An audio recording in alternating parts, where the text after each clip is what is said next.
सुरासुरमणु सिन्धवन्दिदं धोदघादिकं मलं प्रणमामि वड्ढमाणं तीर्थमस्य कातारं शेषे पुण्यतीर्थयरि ससौवसिद्धे विशुद्धसा भावे समणे अणानदंसं चरित तव वीर्यायारि ते सौवे समगम पतेगमेव पतेगम वन्दामि अवट्टन्ते अर्हन्ते मानुषे खेते किच्चा अरिहन्ताणं सिद्धाणं तरणमो गणहराणं अज्जावैवगाणं साहूणं चैव सौवेसिं तेसिं विशुद्धदंसं प्राणपहाणासमं समासिज्य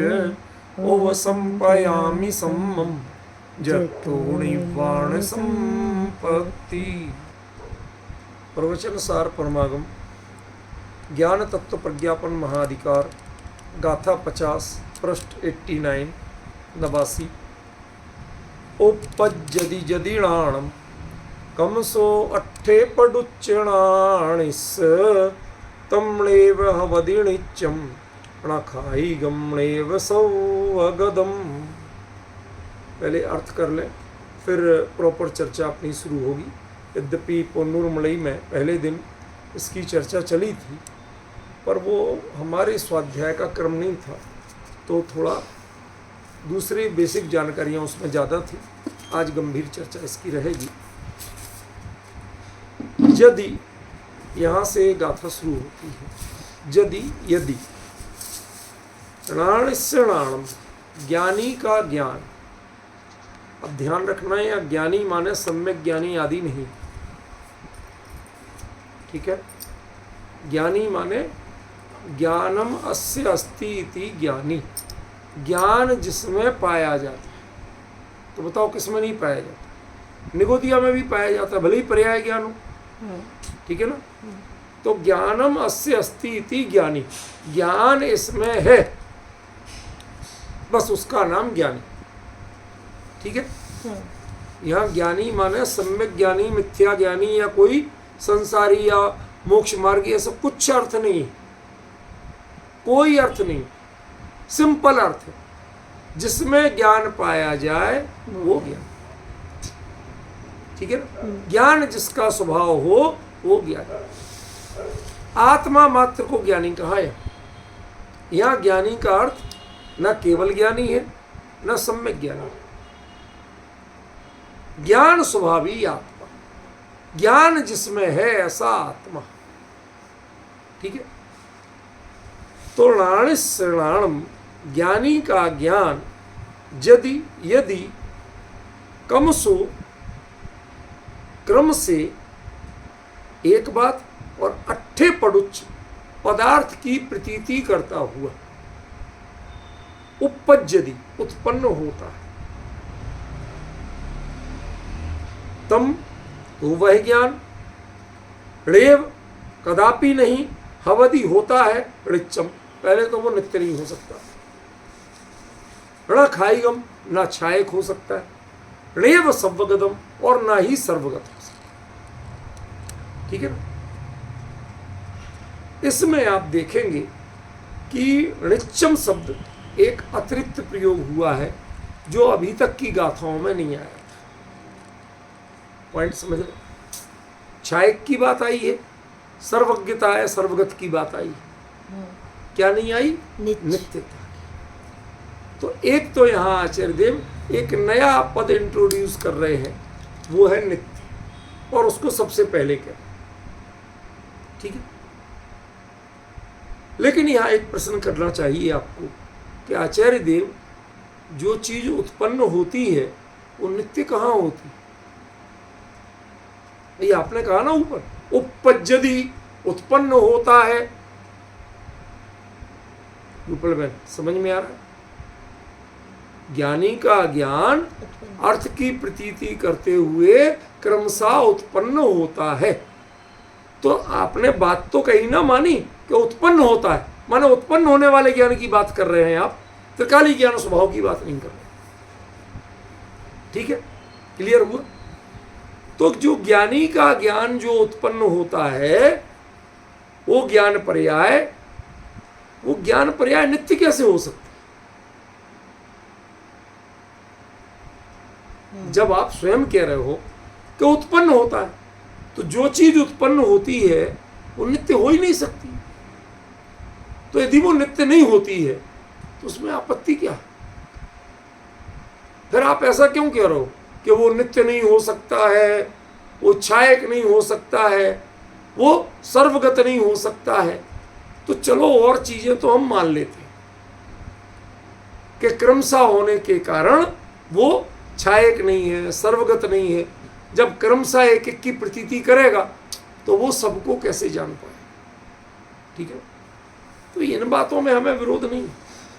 लेकिन पहला प्रश्न क्या करना चाहिए आचार्य देव से कि भगवान आचार्य देव, आपने यहां पर जब जिसकी उत्पत्ति की बात की है उसी की नित्यता पे आप आशंका की कि वो नित्य, तो जो उत्पन्न होता है वो नित्य तो हो ही नहीं सकता। समझ में आ रही बात? तो आचार्य अपने ऊपर इतना बड़ा प्रश्न तो छोड़ेंगे नहीं, ऐसी कच्ची बात तो करेंगे नहीं, पर यह तय है कि की है। तो इसका मतलब है कि उनका अभिप्राय कुछ और है। उनका जो नित्य है वह उत्पन्न होने से विरोधी नहीं। आज यदि ये पॉइंट पकड़ में आ गया तो मैं मानूंगा कि आप लोग बड़े अब प्रबुद्ध हो गए, और नहीं आया तो मैं कहूंगा अभी बहुत मेहनत करना बाकी, परीक्षा है समझो आपकी। क्या कहा? यहां जो नित्यपना है वह उत्पन्न होने का विरोधी नहीं है। उत्पन्न होते प्रति समय उत्पन्न होते हुए भी सर्वगत और क्षायक पने की अपेक्षा वो नित्य हो सकता है। किस अपेक्षा? सर्वगत माने सभी को जानने की अपेक्षा। जैसी पहली पर्याय ने जानी ऐसी अनंत पर्यायें सभी को इसी रूप में जानती रहेंगी, उनमें अंतर नहीं आए। पॉइंट समझ गए ना? उनमें अंतर नहीं आए। इसलिए जो जाति अपेक्षा है उनकी जाति उसी रूप में रहेगी, वो नित्यता है। केवल ज्ञान, केवल ज्ञानी का जो ज्ञान है वो भी प्रति समय उत्पन्न होता है कि नहीं होता? फिर भी वो नित्य कहलाता है। क्यों? क्योंकि उसकी जाति बदलती नहीं, वो उसी रूप में ज्यों का त्यों बना रहता है। ठीक है ना? तो जैसे केवल ज्ञानी के ज्ञान को प्रति समय उत्पन्न होते हुए भी नित्य कहा गया, अविनाशी का, समझ गए? उसी अपेक्षा यहां पर कहा गया। मतलब ज्ञान की पर्याय उत्पन्न हो, इससे हमें ऐतराज नहीं है, लेकिन कि ज्ञान की पर्याय अपनी जाति बदल दे, इस पे ऐतराज है। समझ गए? इसलिए ऊपर की पंक्ति में कहते हैं ज्ञान उत्पन्न होता है, और नीचे में सब वो नित्य नहीं हो सकता। भाई तो नित्य होगा कैसे जब उत्पन्न होता है? कहते नहीं, प्रति समय उत्पन्न होते हुए भी ज्ञान नित्य हो सकता। ये यहां पर सबसे महत्वपूर्ण बिंदु है। पॉइंट समझ रहे हैं? क्यों? क्योंकि ये चर्चा केवल ज्ञान की है। मैंने बताया ना, ज्ञान तत्व प्रज्ञापन माने केवल ज्ञान का प्रज्ञापन, और केवल ज्ञान पर्याय है, त्रिकाली स्वभाव नहीं। ठीक है? और केवल ज्ञान जैसे अन्य ज्ञान की पर्याय, क्षोभसम ज्ञान की पर्याय प्रति समय उत्पन्न होती हैं, ऐसे केवल ज्ञान की पर्याय भी प्रति समय उत्पन्न होती है। लेकिन उसमें क्या अंतर होता है? प्रति समय उत्पन्न होते हुए भी दो कमियां उसमें नहीं होती। पहली कमी क्या है? अट्ठे पड़ुच्च, वो अर्थ की प्रतीति, एक एक पदार्थ की प्रतीति करके, उसे पदार्थ से मतलब ही नहीं, किसी पदार्थ को अटेंशन देते ही नहीं, किसी पदार्थ को छूते ही नहीं, किसी पे उपयोग ले जाता ही नहीं अलग से, ठीक है ना। इसलिए वो अट्ठे पड़ुच्च नहीं। हमारा ज्ञान जब तक अर्थ की प्रतीति नहीं करे तब तक वो ज्ञान उत्पन्न ही नहीं होता। और दूसरा, केवली का ज्ञान जुगवम, वो युगपत जानता है, और हमारा ज्ञान कमसो, क्रम से जान। नित्यपने में बाधक उत्पन्न होना नहीं है। ज्ञान के नित्यपने में बाधक तत्व क्या है? अर्थ की प्रतीति करके जानना और क्रम से जानना। उत्पन्न होना ये नित्यपने में बाधक नहीं। अब सच बताओ, आप लोग सभी स्वाध्यायी अभ्यासी लोग हो, सच बताना कि क्या जो चीज उत्पन्न होती है उसे आप नित्य मानते थे? आप तो ध्रुव, अविनाशी, त्रिकाली, शाश्वत, ज्ञायक भगवान, पर्याय बिना का द्रव्य, उसको ही नित्य मानते थे। मानते थे कि नहीं? आपकी सारी परिभाषाएं यही थी कि नहीं थी? लेकिन वही कुंद कुंद जो समय सार में इनको नित्य कहते हैं, वही कुंद कुंद प्रवचन सार में किसे नित्य कह रहे? कि जो उत्पन्न होता है वो भी नित्य होता है।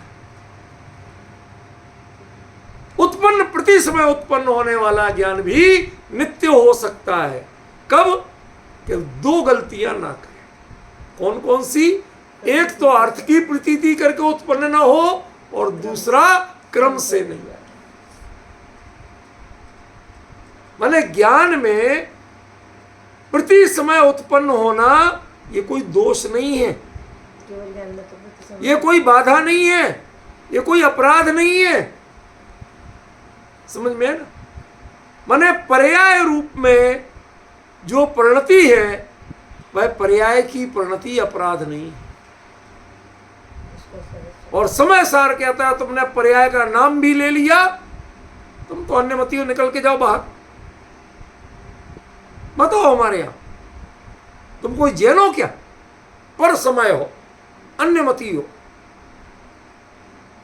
कितना अंतर आ गया। कुंद कुंद वही और विवेचन एकदम नया, विजन एकदम भिन्न है। क्यों? ये वस्तु परक विवेचन है, वो प्रयोजन परक विवेचन। प्रयोजन में यदि पर्याय आ जाए तो कुएं में भांग पड़ गई, ठीक है ना।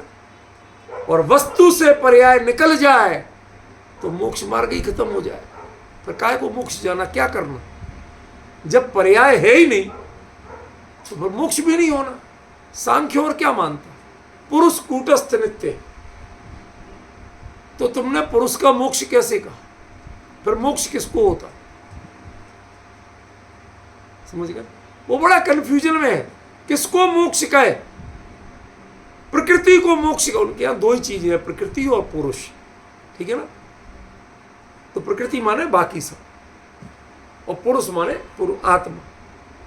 तो यदि पुरुष को मोक्ष कहता है तो इसका मतलब पहले वो बंधन में था, मानना पड़ेगा। वो परिणाम स्वभावी मानना पड़ेगा, वो कूटस्थ नित्य नहीं रह सकता। और प्रकृति को मोक्ष कहता है तो भले आदमी जो तुम हो ही नहीं, उसको कुछ भी हो जाए, उससे तुम्हें क्या फर्क पड़ेगा? समझ गए? जैसे कोई तालियां बजाए, जेल में बंद आदमी, अरे फला बैरक वाले के आज छुट्टी हो गई, जेल से बाद छुट्टी हो गई, तो तू क्यों तालियां बजा रहा है? तेरी छुट्टी थोड़ी हो रही। वो कहता भाई साहब उसने जैसे जैसे किए थे और उसको टाइम से पहले जेल से छोड़ दिया गया, मैं भी बिल्कुल वैसे ही वैसा कर रहा हूं, इसलिए मैं तालियां बजा रहा हूं कि एक ना एक दिन मुझे भी ऐसे ही जल्दी छोड़ दिया जाए। हम दोनों की प्रोसेस एक है, हमने एक ही प्रोसेस को अडॉप्ट किया। This the main point. केवल ज्ञान ने एक प्रोसेस को अडॉप्ट किया, वो क्या है? ना वो अर्थ की प्रतीति करता है और ना क्रम से।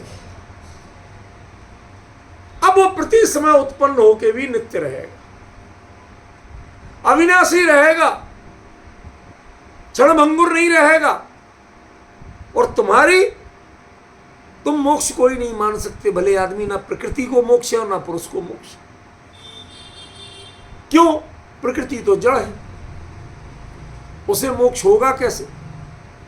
और जो पुरुष है वो कूटस्थ नित्य है, तो उसका मोक्ष होगा कैसे? मोक्ष हो जाए तो परिवर्तन हो जाएगा ना, उसमें चेंज आ जाएगा। तो आप यदि कूटस्थ नित्य मान लोगे, आत्मा को सर्वथा नित्य मान लोगे, तो क्या होगा कि मोक्ष पर बंध और मोक्ष की जरूरत ही कहां है? फिर क्यों मोक्ष मार्ग कहा किया जाए, क्यों सारी प्रक्रिया की जाए? सब बेकार हो जाए, ठीक है ना?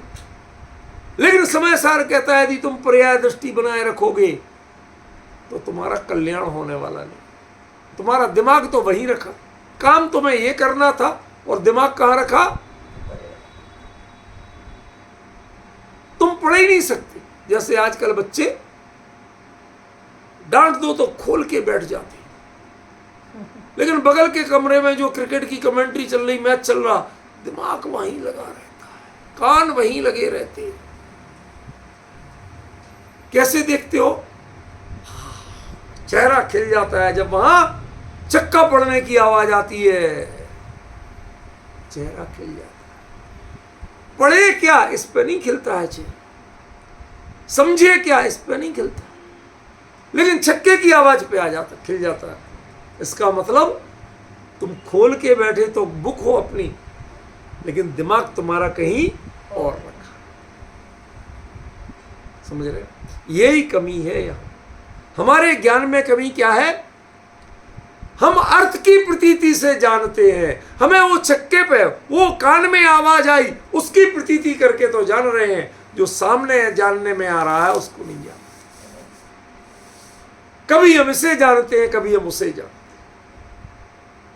क्रम से जानते हैं, दोनों को एक साथ नहीं जानते।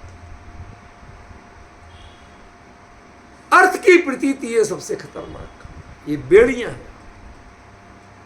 ना अर्थ होगा और ना हम कर पाएंगे। हिंदी में एक कहावत चलती है, ना नौमन तेल होगा ना राधा नाचेगी। सुना है? रूपल बहन सुना है? कभी कभी हिंदी भी सुना करो, के लिए गुजराती सुनती है, समझ गए? हिंदी भी सुना करो। उसका मतलब क्या है कि राधा ने नाचने का वचन दिया, हम डांस तो करेंगे, लेकिन मैं 1 घंटे तक नाचूंगी, और उतने में पूरा स्टेज और पूरा हॉल जगमगाता रहना चाहिए। 1500 मसाले लगेंगी, पहले तो मसाले होती थी, बल्ब नहीं होते थे। 1500 मसाले लगेंगी, और 1500 मसालों के लिए मशाल समझते हो ना, मसाले नहीं है, मशाल, कैंडल लाइकली, उसके लिए आपको 9 मन तेल चाहिए भाई, उनमें भरने के लिए चाहिए। ना उतना तेल होगा, ना 1500 मसाले जलेंगी, और ना राधा नाचेगी। अब आगे समझ, कंडीशन लगा रखी, आपका ज्ञान कंडीशनल हो गया। क्या कंडीशन है? कि अट्ठे पड़ुच, एक एक अर्थ की प्रतीति करो।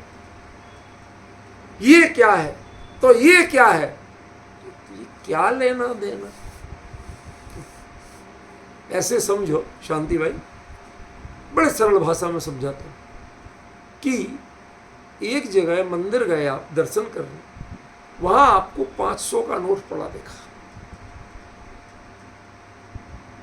तो आप उठा के, भाई साहब आपका है, आपका गिरा, क्या नंबर था, कैसा था? अब आप जितने नोट लेते, किसी का नंबर आपको याद होता है? नहीं होता। पूछ रहा, अब क्या बता? ठीक है भाई साहब, मेरे पास तो पूरे, मेरे तो जितने थे।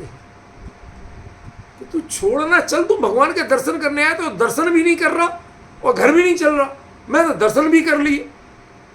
अरे भाई साहब, कोई हेरा गहरा कोई किसी का उठा ले जाए तो तू क्यों परेशान है? उठा ले जाएगा तो उठा ले जाएगा, जिसकी जो होना होगी होगी। तू क्यों हैरान परेशान? तेरा उपयोग क्यों यहां अटका पड़ा है? मैं चाहता हूं मंदिर में कुछ गड़बड़ी ना हो।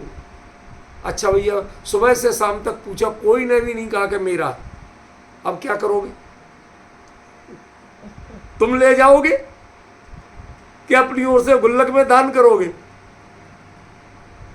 कहते दोनों में चोरी। भाई, पराये माल को दान करना ये साहूकारी थोड़ी है, ये भी चोरी है। और अपने घर ले जाओगे विषय भोग के लिए तो भी चोरी है।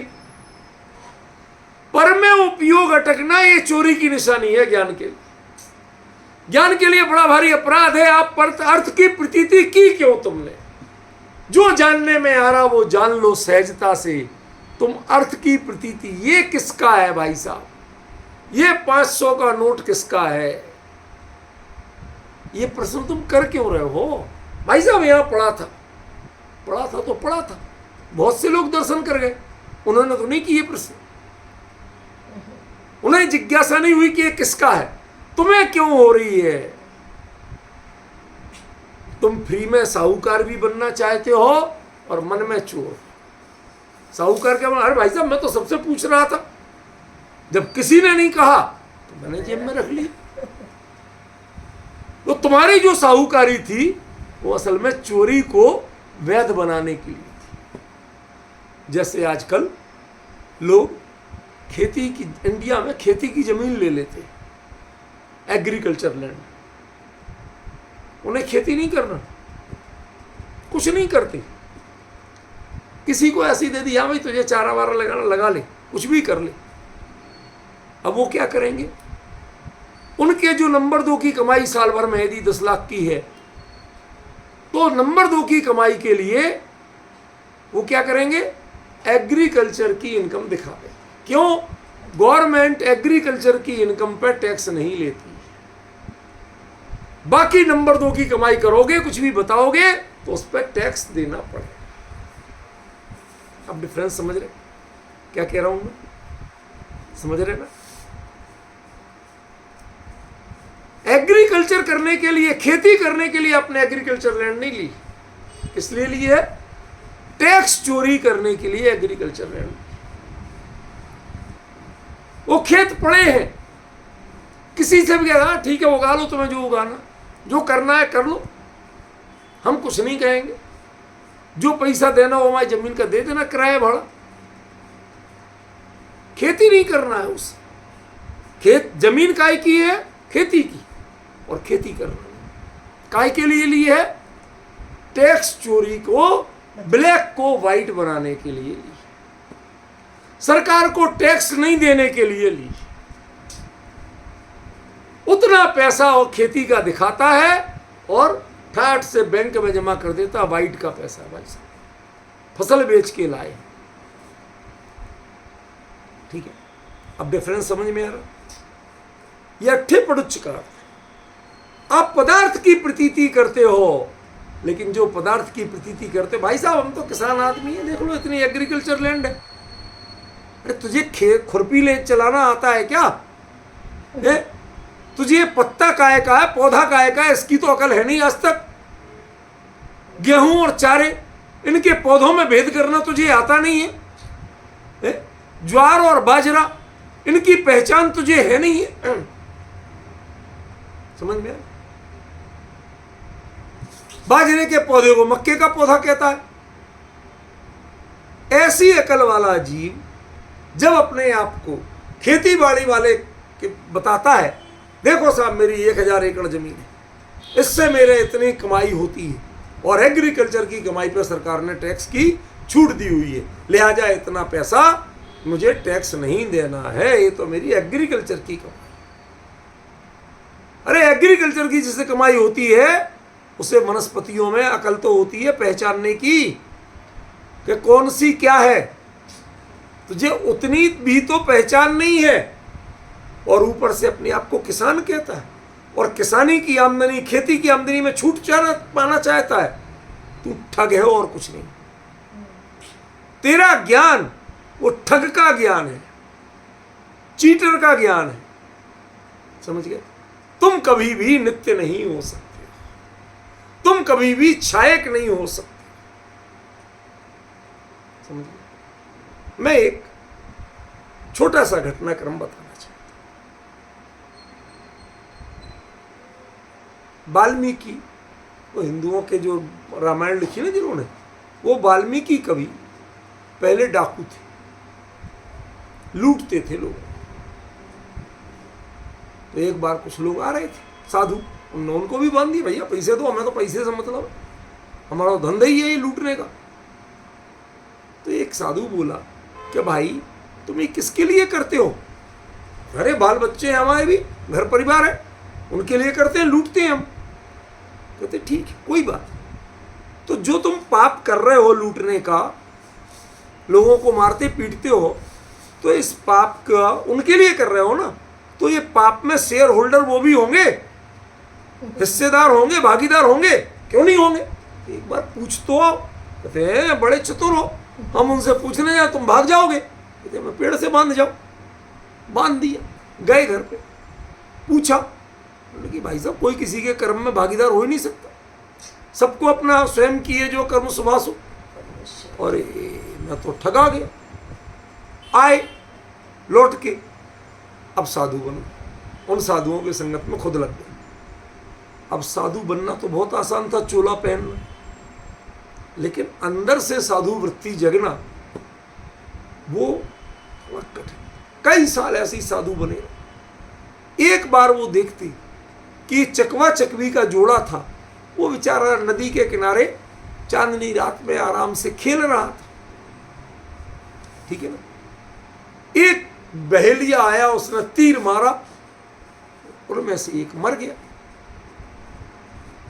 उसे देख करके वाल्मीकि बोले, मानसाद प्रतिष्ठाम त्वाम अगमा शाश्वती से, हे बहेलिए, अनंत काल तक तुम कभी समाज में इज्जत नहीं पा सकते। क्यों? यत क्रोंच मिथुनादेकम अवधितम काम मोहितम। वो बेचारे हंस खेल रहे थे, निरीह पक्षी थे, और उनमें से तुमने एक को मार डाला बेमतलब में, जरा से अपने पेट की भूख मिटाने के लिए उनको मार डाला। समझ गए? उनसे तुम्हारी लड़ाई नहीं, झगड़ा नहीं, उनने तुम्हारा कुछ बिगाड़ा नहीं, इनमें से तुमने एक को मार डाला। तुम कभी प्रतिष्ठा को प्राप्त नहीं कर सकोगे। हे ज्ञान, तुम कभी प्रतिष्ठा को प्राप्त नहीं कर सकोगे। क्यों? क्योंकि तुम अर्थ की प्रतीति करके उत्पन्न होना चाहते। तुम कभी नित्य नहीं हो सकते, तुम कभी क्षायक नहीं हो सकोगे, और तुम कभी सर्वगत नहीं।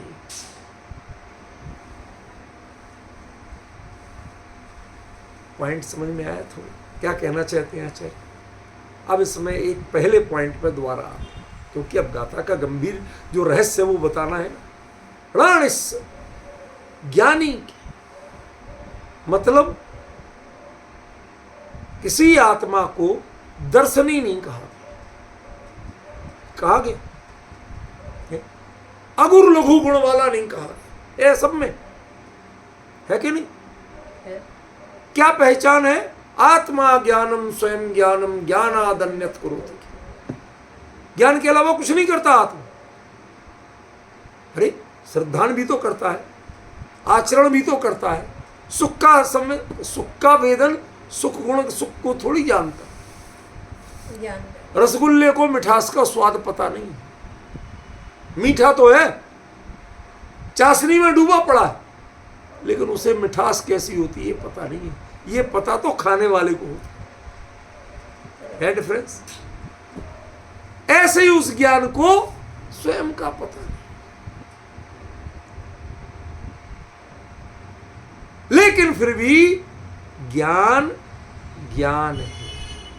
जीव के कोई एक चीज जो हर स्थिति में जागृत रहती है, नष्ट नहीं होती, उपेक्षित नहीं होती, उसका नाम ज्ञान है।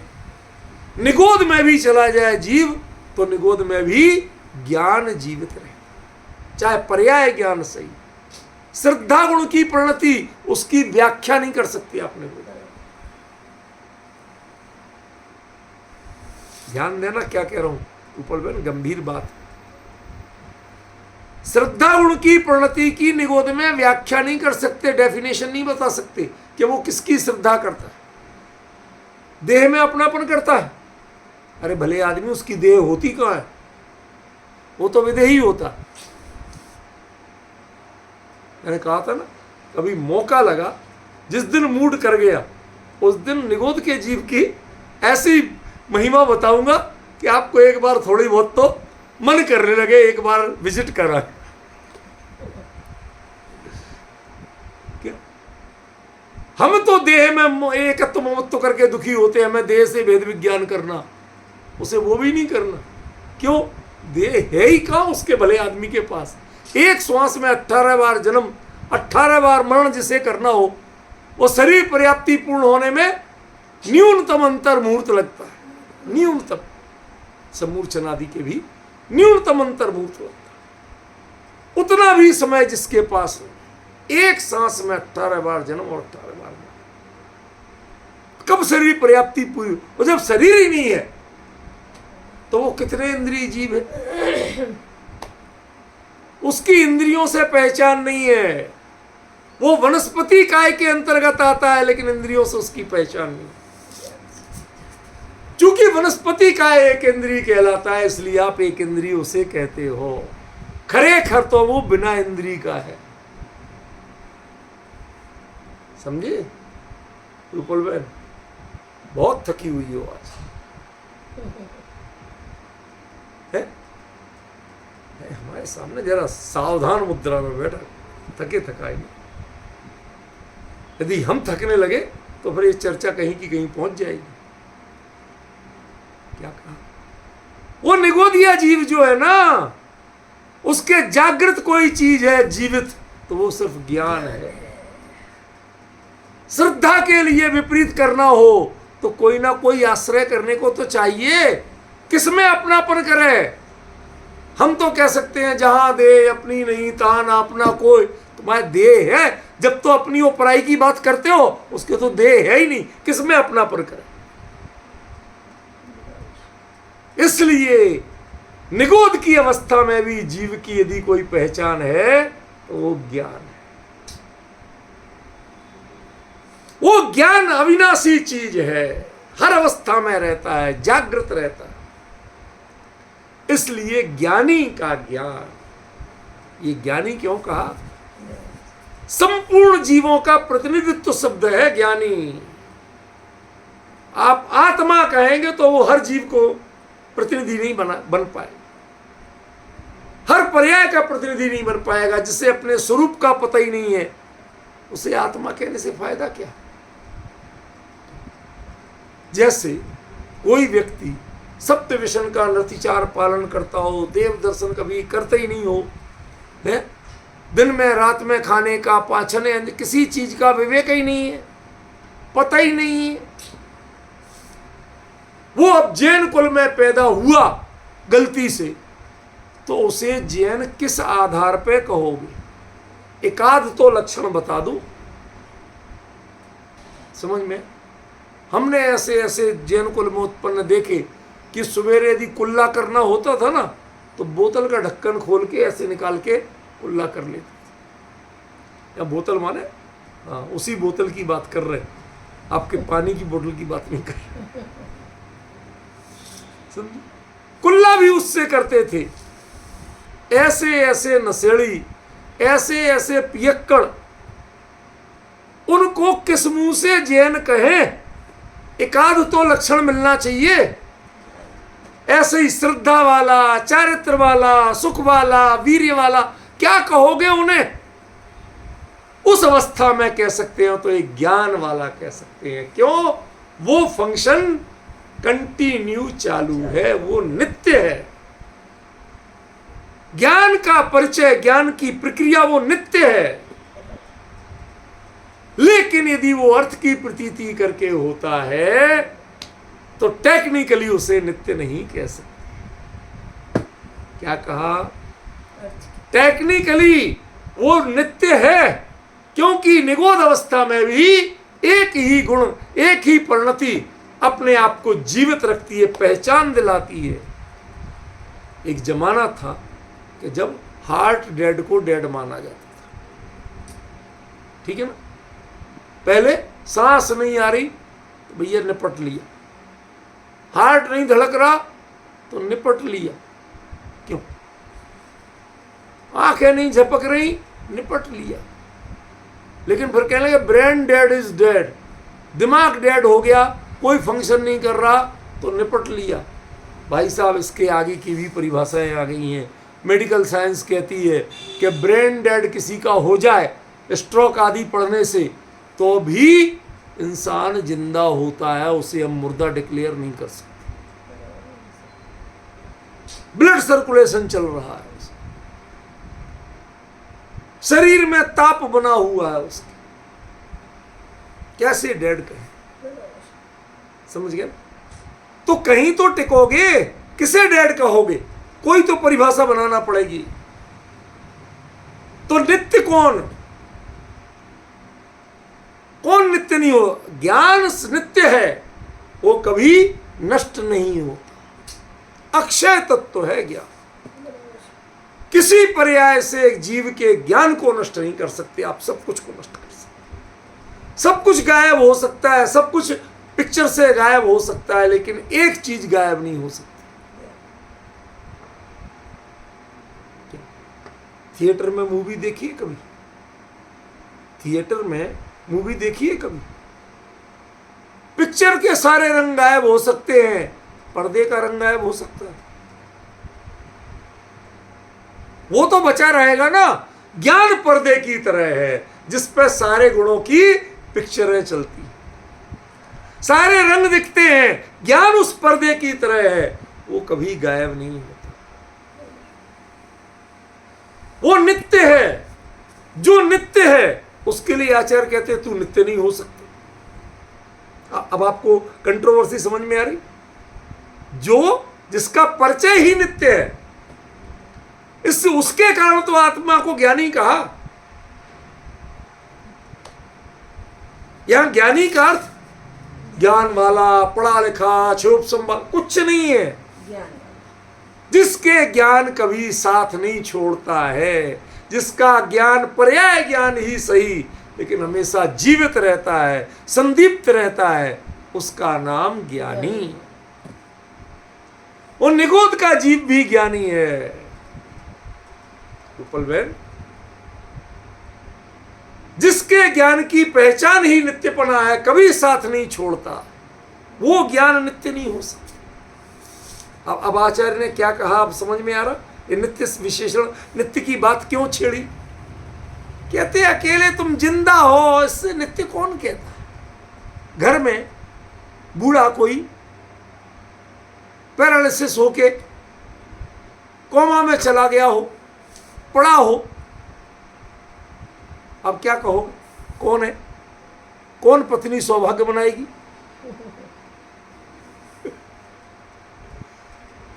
भाई भारतीय तो फिर भी मान ले, पर विदेशी तो नहीं माने। मैं कहेंगे भैया पुण्य छोड़ो इसके, जा तेरी जो हो ना अस्पताल में जमा कर देते हैं, नर्सें देखभाल करेंगे, हमारे बस का नहीं। सौभाग्य तो तब मनाए कि जब कुछ फंक्शन होते हो, तुम्हारा कोई फंक्शन ही नहीं है, बॉडी में स्पंदन तक नहीं है, समझ रहे, उसको कौन माने जीवित। ऐसे ही जो ज्ञान इतना अपाहिज हो गया कि अर्थ मिले, पदार्थ मिले और मैं उसकी प्रतीति कर लूं और उसके बाद मैं कहूं वाह वाह वाह मैंने जान लिया, ये है। कहते अर्थ की प्रतीति करके जानने में बहुत लफड़े, बहुत झंझट है। कि कैसे, कि वो एक कहावत है ना, टेढ़ी खीर, बताया था ना आपको, वो ऐसे ही बनी अर्थ की प्रतीति करके। आता है तुझे टेढ़ी खीर, कहते ना वो बड़ी टेढ़ी खीर है, ये काम करना बड़ी टेढ़ी खीर है। सुना है हिंदी में एक मुहावरा चलता है, टेढ़ी खीर माने कठिन काम, ठीक है ना। तो वो कैसी बनी टेढ़ी खीर, कि एक अंधा था सूरदास, उसे कुछ दिखता ही नहीं था। अब उसको किसी ने कहा लो बाबा खीर बनी हमारे यहाँ खा लो, उसने जिंदगी में खीर खाई नहीं थी, जानता ही नहीं था। जो छुआ तो गर्म लगी, तो और ऐसे हाथ लगा, अरे ये क्या दे दिया मुझे, हाथ जल गया। अरे बाबा खीर है, गर्म है तो ठंडी हो जाएगी अभी थोड़ी देर में, तब खा लेना। कि कैसी होती है, कि सफेद होती है। कि कैसी सफेद होती है, उसने बगुले जैसी सफेद होती है। कि बगुला कैसा होता है, उसने कि ऐसा होता है। अब उसने सूरदास ने हाथ घुमाया, अट्ठे पड़ुच पदार्थ की प्रतीति कर रहा है। बाप रे, इतनी टेढ़ी खीर मैं तो नहीं खा सकता, मेरे गले में कैसे उतरेगी। अब समझ में आया कुछ? वो कोई खीर टेढ़ी नहीं होती है, लेकिन जब आप पदार्थ की प्रतीति करके जानना चाहते हो, ज्ञान से नहीं जानना चाहते, विवेक से नहीं जानना चाहते हो, अर्थ की प्रतीति करके जानना चाहते हो, तो हमें बताओ। हम तो अंधे हैं, देखना जानते नहीं, हम तो छू के जानना जानते हैं। बताओ कैसी होती है खीर, तो कि बगुला जैसी। बगुला कैसे होता है, वो ऐसा हो। बाप रे, खीर तो बड़ी टेढ़ी है, मैं तो नहीं खा सकता। सोले भवदिनिचम, जो अर्थ की प्रतीति करेगा वो ज्ञान अविनाशी होते हुए भी नित्य नहीं है। वो हर क्षण अपना चोला बदलेगा, ठीक है ना। वही खीर कोई चम्मच से उस सूरदास के मुंह में डाल दे और मजा आ जाए, कहते एक चम्मच और खिलाओ। कहते अभी तो कह रहा था मैं नहीं खा सकता। कहते तुम तो टेढ़ी बता रहे थे, तो सीधी सीधी है। डिफरेंस समझ गए? वो नित्य नहीं हो सकता, वो पदार्थ की प्रतीति, पदार्थ के ज्ञान पे भी टिक नहीं सकता। उसी चीज को बहुत अच्छा कहता है, उसी चीज को बहुत बुरा। डायबिटीज डिक्लेयर होने के पहले रसगुल्ले, गुलाब जामुन, रसमलाई, रबड़ी बहुत अच्छी चीज थी, परम प्रिय थी। और करेला दुष्ट था, फेंको उसे, घर से बाहर नाम ही नहीं ले। हमारे यहाँ गांव में एक चच्चा थी, उनको करेले से बड़ी चिढ़ थी, तो लोग उनको चिढ़ाते थे चच्चा करेले के साथ, और डंडा लेके दौड़ते थे, नालायक मेरे को चिढ़ा, तो क्यों चिढ़ते हो? होती है लोगों की प्रवृत्ति। जिस करेले से चिढ़ थी और जो मिठाई परम प्रिय थी, डिफरेंस क्या पड़ा? डॉक्टर ने लिख दिया कि आपको हाई शुगर है। इसके बाद वो जो मिठाई थी वो करेला बन गई, और करेला मिठाई बन गई। अट्ठे पड़ुच, तुम्हारा ज्ञान कभी नित्य नहीं हो सकता। तुम पदार्थ की प्रतीति करके अपने क्षुद्र स्वार्थों से जानते हुए अभी उसको अच्छा जानते थे, अभी उसको बुरा जान रहे। जो मिठाई परम प्रिय थी वो जहर लग रही तुम्हें, और जो करेला पहले कड़वा नीम सा लगता था वो अब बहुत बढ़िया लगा। ये डिफरेंस है। पदार्थ की प्रतीति करोगे तो तुम्हारा ज्ञान ईमानदार नहीं रहेगा, तुम्हारा ज्ञान नित्य नहीं रहेगा, वो एक रूप नहीं रह सकेगा। वो प्रति क्षण अपनी अवधारणाएं, अपने कॉन्सेप्ट को चेंज करता। सुबह कुछ कहेगा, दोपहर कुछ कहेगा, शाम कुछ। ये डिफरेंस पड़ेगा। इसलिए पहली शर्त लगाई आचार्य ने कि अट्ठे पड़ुच, पदार्थ की प्रतीति करके ज्ञान करोगे तो वो ज्ञान कभी नित्य नहीं हो सकता। आत्मा का ज्ञान स्वभाव और ज्ञान पर्याय नित्य है। तुम ज्ञानी ज्ञान के कारण हो, हर जीव को हर अवस्था में ज्ञानी कहा, फिर भी नित्य नहीं है। क्यों नहीं है? क्योंकि तुम्हारी ज्ञान की परिणति अर्थ की प्रतीति करके उत्पन्न हो रही है, वह ज्ञायक की प्रतीति करके उत्पन्न नहीं हो रही है, वह अपने को जानकर उत्पन्न नहीं हो रही है, वह पदार्थ गे, पदार्थ को गे कि निष्ठ होकर, गे की लोभी होकर उत्पन्न हो रही है, इसलिए नहीं। अब डिफरेंस पकड़ में आया कुछ? क्या कहना चाहते हैं आचार्य? और दूसरा, कमसो, अर्थ की प्रतीति करना एक बात और क्रम से उत्पन्न होना दूसरी। अब अर्थ की प्रतीति क्रम से जुड़ी हुई भी है, और क्रम शब्द ज्ञान से की कमजोरी, आपकी चारित्रिक कमजोरी, चारित्र माने चारित्र गुण नहीं, चारित्र माने आपका नेचर, उसकी कमजोरी से जुड़ा। कैसे? क्रम से हो रहा है। क्रम से होने में कारण क्या है कि जब आप एक एक पदार्थ की प्रतीति करना चाहते हो तो वो ज्ञान क्रम से ही होगा, युगपत नहीं। कैसे? एक चम्मच खीर लो और मुंह में डालो। अब आपसे कहता हूं, इसमें बादाम का स्वाद आ रहा कि नहीं आ रहा? अब आप फोकस कर रहे हो उपयोग का, निकाल के नहीं देख रहे, फोकस कर रहे हो। और पिस्ते का, एक मिनट रुक जाओ, हाँ हाँ पिस्ते जैसा भी आ। अच्छा, इलायची का है कि नहीं? देखता हूं फिर से, थोड़ा इलायची भी। केसर है कि नहीं? कहते जब जब अर्थ की प्रतीति करोगे तो क्रम से करोगे, युगपत नहीं करोगे। आनंद की प्रतीति युगपत हो सकती है, पदार्थ की प्रतीति क्रम से। आनंद एक साथ है। आनंद की प्रतीति युगपत हो। ज्ञान का स्वरूप ही आनंदमय है। आनंद की प्रतीति करना चाहोगे, ज्ञान में आनंद तन्मय हो, तो वो युगपत हो सकता है।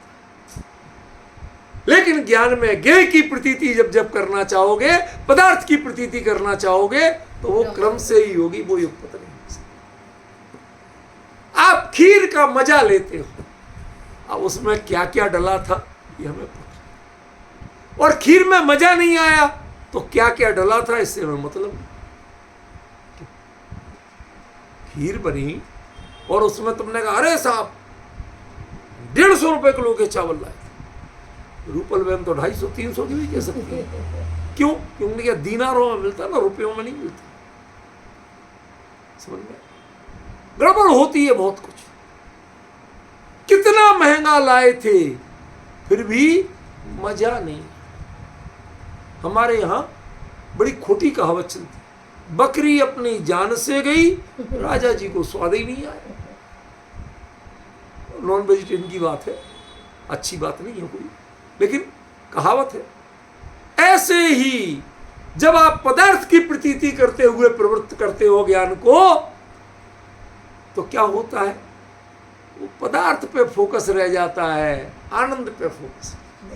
ज्ञान आनंद की उत्पत्ति नहीं कर पाता। पदार्थ की चिंता छोड़ो, क्या खाया, मजा आया, बस दैट्स इट। मजा आया। हम जो खा रहे हैं, चटकारे ले रहे हैं, चटकारे मजे के हैं। अब काय का मजा आ रहा है पता नहीं। यदि पदार्थ की प्रतीति करोगे तो बड़े झंझट।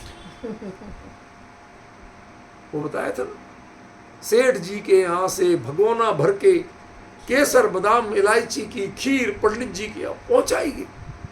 पंडित जी रोज सोचते थे यार केसर बादाम इलायची कैसे होते होंगे, आज तो भगोना भर के, पहले भोग लगाओ बाद में बात करें। अब बच्चा खड़ा था क्योंकि उसे पतीली वापस नहीं चल।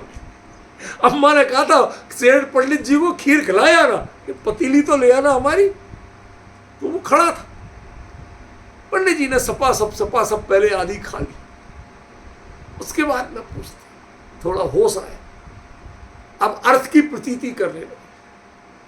बेटा एक बात बताओ, इतने साल हो गए तुम्हारे पड़ोस में रहते हुए, आज तक तो तुम्हारे यहां से सेठानी ने कभी खीर नहीं पहुंचाई।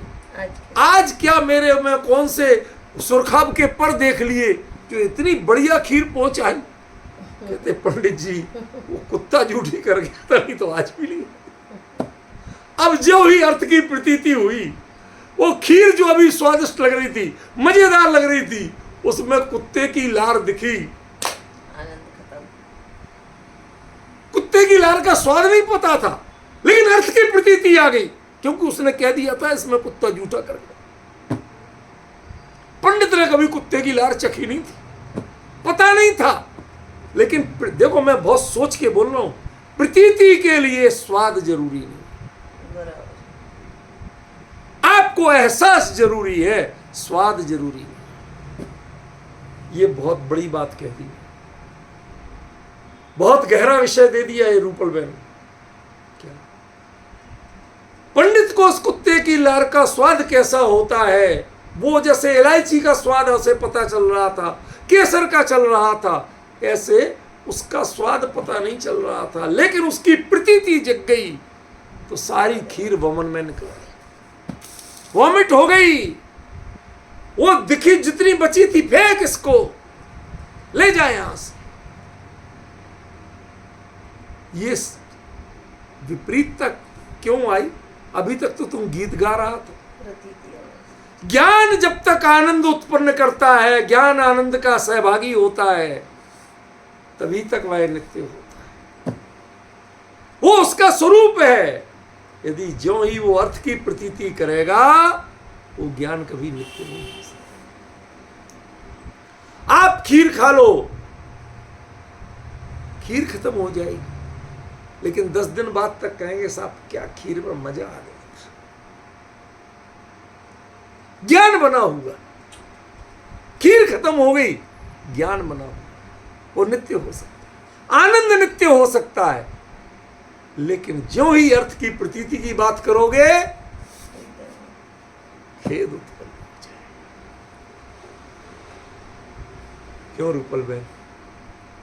पोन्नूर मलई की, कुंदाद्री, आचार्य कुंद कुंद की समाधि फलक कहाँ है? अरे आनंद, अरे साहब जो आनंद आया था, जो हमने देखा, धन्य हो। वो जो ज्ञान की नित्यता है वो आपको आनंद दे रही है, और अर्थ की प्रतीति करने लगोगे तो खेद के अलावा कुछ नहीं। समझ रहे? आचार्य ने कहा अर्थ की प्रतीति मत करो, ज्ञान ज्ञान में प्रवृत्त होने दो। तुम ज्ञानी हो ना, ज्ञान प्रवृत्त हो, ज्ञान को स्वतंत्र छोड़ो, उस पर कोई बंधन मत लगाओ, उसको बेड़ियों में मत बांधो कि तुम ऐसा जानो, इस पदार्थ को जानो, इसको मत करो ऐसा। यदि ये शर्तें लगाओगे, इस बंधन में बांधोगे, कभी वो अर्थ की प्रतीति का एक छोटा दृष्टांत देता हूं, आपको शायद समझ में आए, बहुत मार्मिक। एक राजा ने, अकबर की बात, उसने बीरबल से परीक्षा लेने को कहा कि मैं तुम्हें एक बकरी दे रहा हूं, इसको जम के माल मरीदा खिलाना, काजू किशमिश पिस्ते जो खाए वो खाए, बिल्कुल भूखा नहीं रहना चाहिए, लेकिन इसका 1 किलो भी वजन भी नहीं बढ़ना चाहिए। अब क्या करें? इसकी पसंद की जो जो चीजें वो सब भरपूर खिलाना, शाही खजाने से ले जाओ जितना पैसा चाहिए, लेकिन इसका 8 दिन में 1 किलो भी वजन नहीं बढ़ना चाहिए। और हमारे नौकर देखेंगे कि हाँ सैनिक कि तुम खिला रहे कि नहीं खिला रहे। अब बड़ा परेशान, क्या करें? तो वो बीरबल था, अकल लड़ाई। उसने ले जाके शाही जो चिड़ियाघर था वहां से शेर का पिंजरा मंगवाया, शेर को जंजीर से बांध के सामने बिठा दी, और इधर पे बकरी। अब बकरी को माल पूरा काजू किशमिश पिस्ते बादाम सब खा, अब वो बकरी शेर को देखती जाए और खाती जाए। अर्थ की प्रतीति, जो पदार्थ खा रही है उसकी प्रतीति नहीं हो रही थी, जो नहीं दूर बैठा है उसकी प्रतीति हो रही थी। वो खाया, वो लगा ही नहीं उसको, वजन बढ़ा ही नहीं उसके। क्यों? क्योंकि वो अर्थ की प्रतीति कर रही थी, जो अर्थ का सेवन कर रही है उसकी प्रतीति नहीं कर रही थी।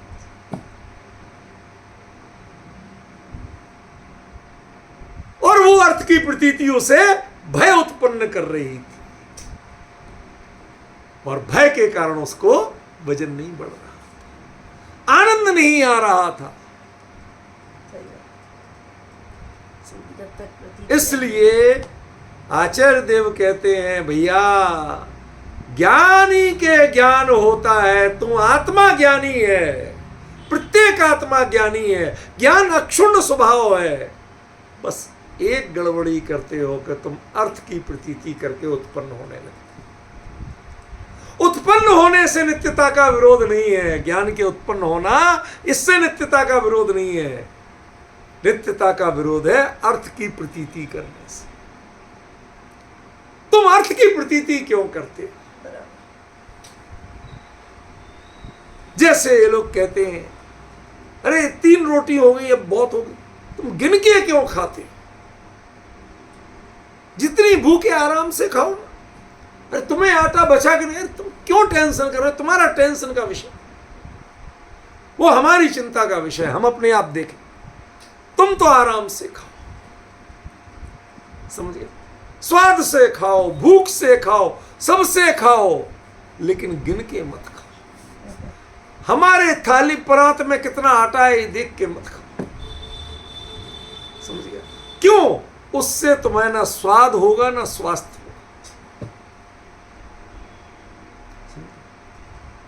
तुम्हें यदि आनंद लेना है, तृप्ति चाहिए, तो ज्ञान को अर्थ की प्रतीति मत कर ले,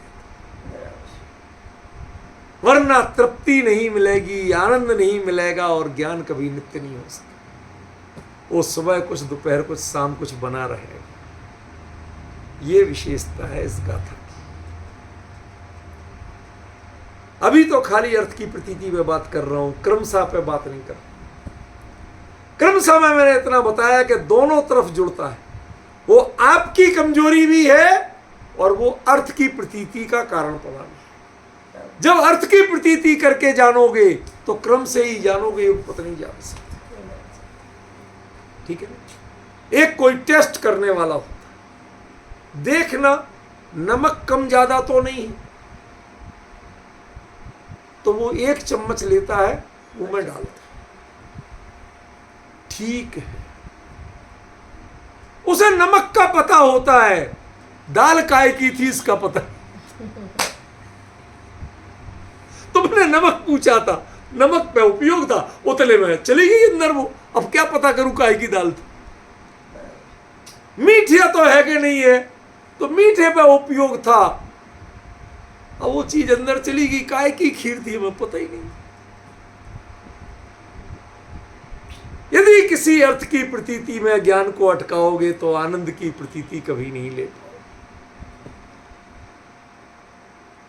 यह अभिशाप बनेगा आपके ज्ञान के स्वरूप के लिए। ज्ञान का स्वरूप तो अक्षय, अविनाशी, सर्वज्ञ स्वभावी है, जानना उसका काम है। लेकिन उसको संकुचित कौन करता है? उसको संकुचित करता है आपके ज्ञान अर्थ की प्रतीति करके उत्पन्न। यह उसको बेड़ियों में बांध देता है। आपने बेड़ियां डाल दी उसकी। उसेन बोल्ट हो, do you know about the Usain bolt? ये नट बोल्ट वाला बोल्ट नहीं है, ये ओलंपिक का 100 मीटर फर्राटा का चैंपियन था उसेन बोल्ट। 9 सेकंड से कम समय में 100 मीटर दौड़ गया था, गोल्ड मेडल मिला था ओलंपिक का। उसमें तेज दौड़ने की क्षमता थी कि नहीं थी? ठीक है ना? और उसके दोनों पैरों को 2 अलग अलग खूंटों से रस्सी से बांध दिया जाए, अब वो उन्हीं को खोलने में लगा रहा है, तो ओलंपिक गोल्ड मेडल ले पाएगा? ये सबसे बड़ा बंधन है। अर्थ की प्रतीति करना ये ज्ञान का सबसे बड़ा बंधन है। ज्ञानावरणी के बंधन में ज्ञान नहीं बनता है, अर्थ की प्रतीति के बंधन में ज्ञान बनता है। रूपल बहन जरा सोचना, पहले दिन से ही कह रहा हूं, ज्ञानावरणी ज्ञान में बाधक नहीं है। अब समझ में आ रहा है? केवली बनना है तो प्रवचन सार समझना पड़ेगा। ये आपके लिए असली की नोट है।